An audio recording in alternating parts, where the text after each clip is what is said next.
Welcome back. On this episode of A Body of Divinity, we're going to be looking at Adam's sin. Adam's sin, an important topic, a foundational topic.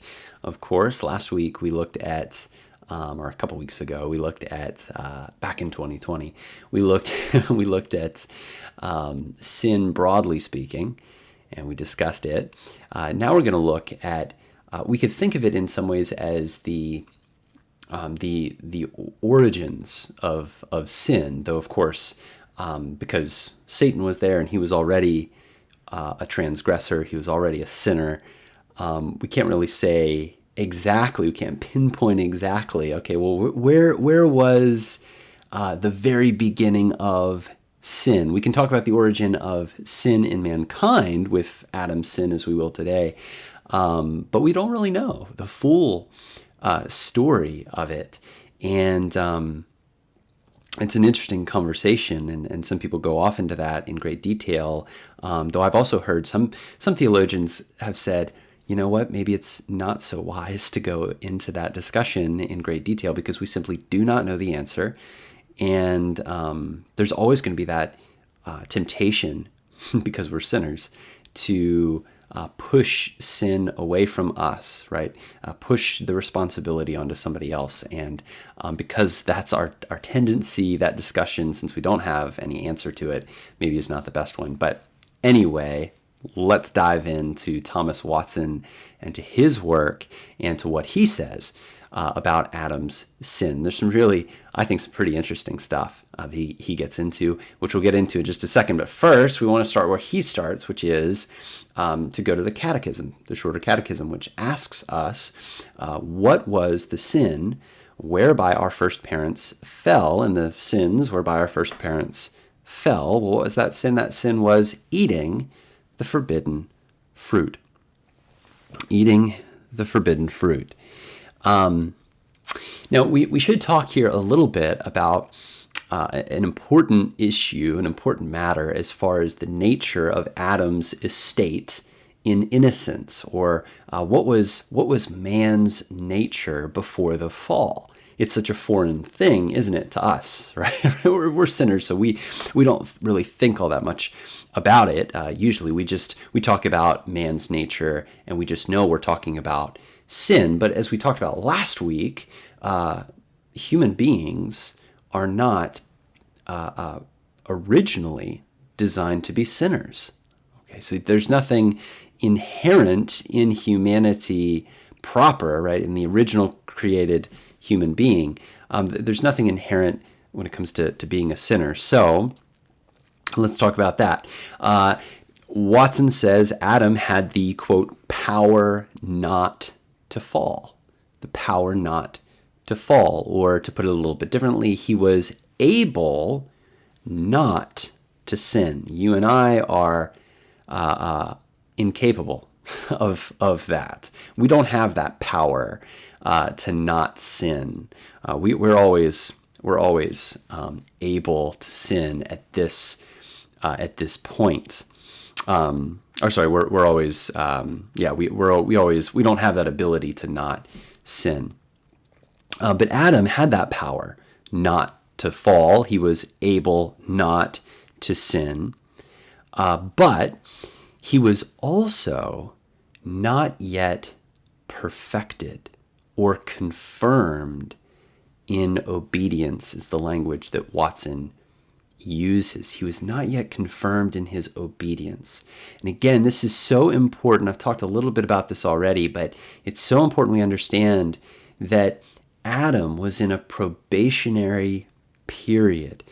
Eventually, had he continued in obedience, he would have been confirmed in his obedience, and he would have been perfected. No, Adam in the garden was not completely perfected, okay? Because he was, not only did he have the ability not to sin, but he also had the ability to sin. And a completely perfect being, a perfect human being, actually is so free from sin that they're not able to sin. So Adam and Eve, they were in this estate of the language of innocence or innocency. That's a good word. Right? They were innocent, but not yet perfected in such a way that they would be impervious to temptation. All right, they were not yet there. Now, another thing we want to point out is that Adam and Eve were set over creation. We could think of Adam as a king, right? He's under the Lord, right? God is the ultimate king, but Adam was given authority, given dominion over the creatures. He was to have dominion. He was to cultivate the creation. This was his vocation, his job. And this leads us to a question. How long was Adam's reign as king? And let's discuss that a little bit together. How long did Adam's reign last? And Thomas Watson's answer was not long. That's what he says in his A Body of Divinity. He says the most probable and received opinion is that he fell the very same day in which he was created. So he says, some people say that he fell the day after he was created. So that would be on the seventh day. He fell on the Sabbath. Other people say he enjoyed the first Sabbath and he fell on the eighth day.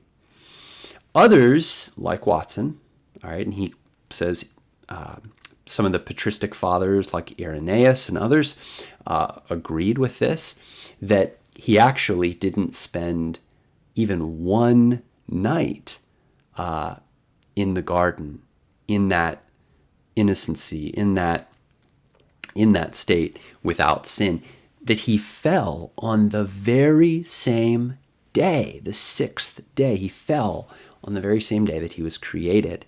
And this is an interesting thing. I mean, I don't know that I would 100% say, yes, that has to be the case, but I think that Watson, is firmly within the Christian tradition. He's got plenty of agreements with him, which he points out. And you have to remember that Watson, along with the Reformed tradition, they want to be Catholic, right? Not Roman Catholic, but they want to be Catholic in the sense they want to be in the stream of the church tradition, of the tradition of interpretation of Scripture. They want to walk with their fathers in the faith and how they viewed the Scriptures and in what doctrines they embraced. The Reformed did not want to be, complete separatists. They did not want to strike it out on their own theologically, and so Watson does point out again. Irenaeus and others held this viewpoint as well. I don't know 100% whether or not I'd agree with him. I've not said, to myself, yes, this has to be the answer, but let's just today go with Watson. And what does Watson say? He says, well, Satan needed to act fast if he were going to succeed in this murderous act. So Satan, knowing that this was a probationary period, he wanted to jump in and he wanted to kill, right? He wanted to go after them. This is like a predator coming on a nest, right, and going after the young because of this weakness or this innocence there. And that's the kind of thing that Watson says to justify this position. And he also says that when God says to keep Adam and Eve from eating of the tree of life in Genesis 3:22 through 23, he says here that Adam had not yet eaten of the tree of life. I mean, he says that had not yet happened. That would only happen at the point that Adam and Eve were confirmed in their obedience, but that had not yet happened.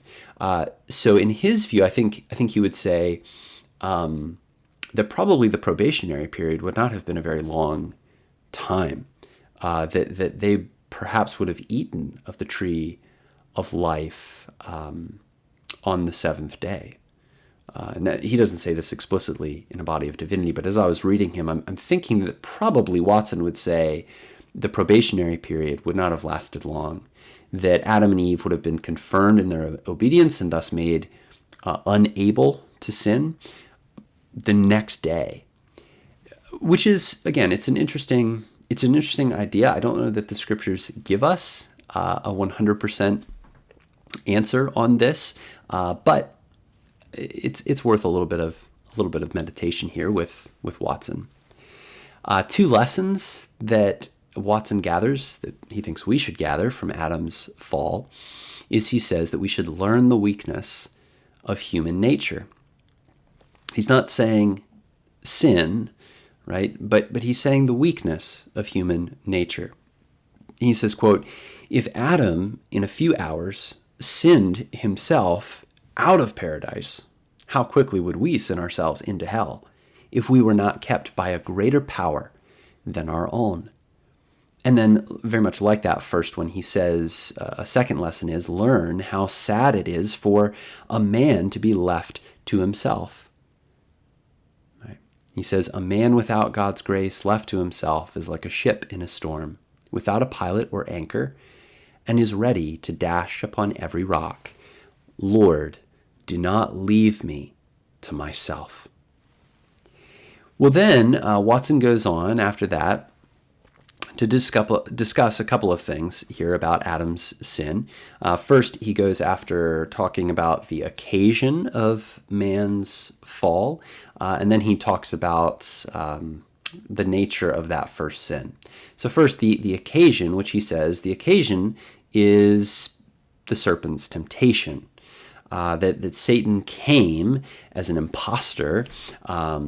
He came as one of the beasts, and you can really see this as quite a tricky move on Satan's part, because Adam was set over the beasts to have dominion over them, and here is this beast. So this is we could think an inferior, right, coming up to Adam. And if you think about it, if you're a teacher and your student comes up to you, or you're a parent, your child comes up to you, right? You have this authority over them. When they come up to you, you're not as on guard, right? As if somebody who was not in that position under you came up to you. So this is a tricky move. Satan comes up as one of the beasts. It's weird because he's speaking, but Adam's new, right? Adam's just been created. At least here in Watson's view, he had just been created. And he comes up as one of the beasts, telling lies. Tricky thing. And again, Adam's new, so this is a new thing. Telling lies. And what does Satan say? He says, "You shall not surely die," Genesis 3:4. He immediately contradicts God's statement. He contradicts it. He came upon them quickly, Watson says, before they were confirmed in their obedience. We already talked about that. Right, so he comes on them when they're still in their infancy. He set upon Eve. Now, this is a really interesting part, too. To quote Watson, he thought she was less able to resist. And this isn't Watson having any sort of sexism toward women, but rather, in the context here, it makes sense. Adam is the head of this first family, and Eve is even newer than Adam. So it makes sense. Also, by the way, Eve is in a similar way to the beast, though of course she's set over the beast as well. But she is to be submitting to Adam. Okay, so it makes sense. Satan is turning everything upside down. He's coming as a beast, trying to influence and lead them. Reversal, right?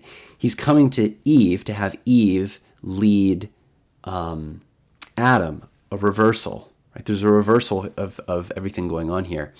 And Watson says Satan knew a temptation coming to Adam from his wife would be more prevailing, right? And would be less suspected than if it came directly from Satan.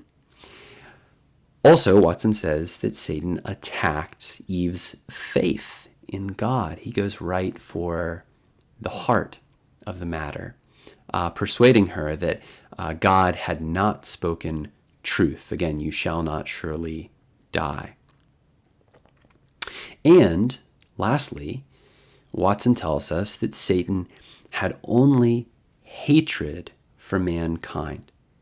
He had no love for God's creation in mankind.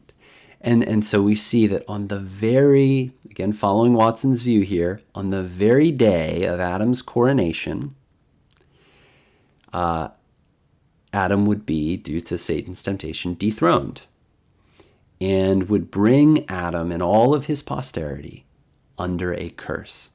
What cruelty, what hatred we see here from Satan for mankind. And then lastly, we want to look at the heinous sin itself. All right, Adam's sin, looking at the sin itself. Adam, God's beloved, whom the Lord had instilled with knowledge, holiness, and righteousness, turned from the Lord, willfully disobeying God's explicit command.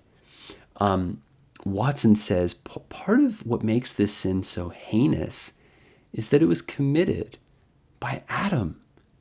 Look at all that God had given him. Look how that God had just created him from the dust, had breathed life into him, had given him a companion in Eve. All of this. And yet Adam turned in rebellion against God. Part of what makes it so heinous is because of who it was that turned his back on God. It was Adam and Eve.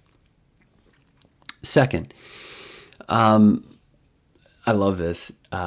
Watson brings up this issue, but come on, was it such a great matter to pluck an apple? Was it such a great matter to pluck an apple? And Watson addresses this. He says, well, first off, this was a sin that was against an infinite God.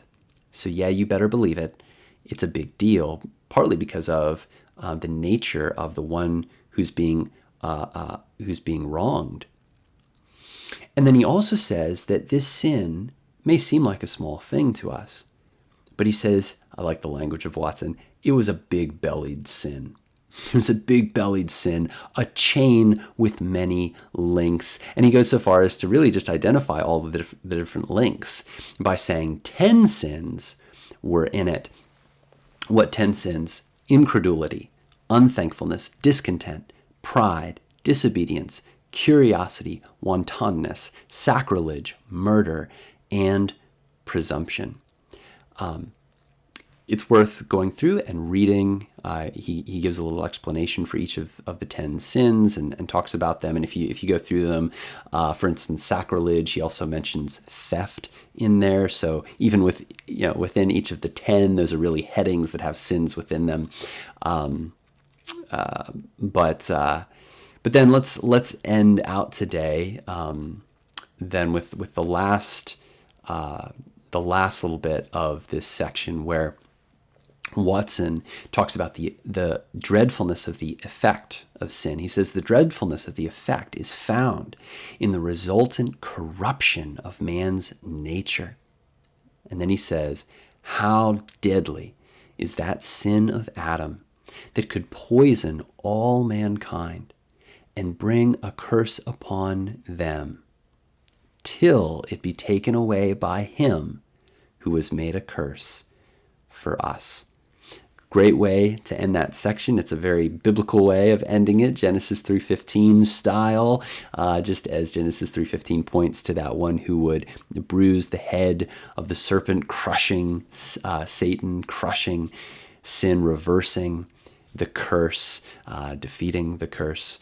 So too, Watson ends this section by pointing us to Christ, pointing us to the one who has made a curse for us so that the curse could be lifted from us.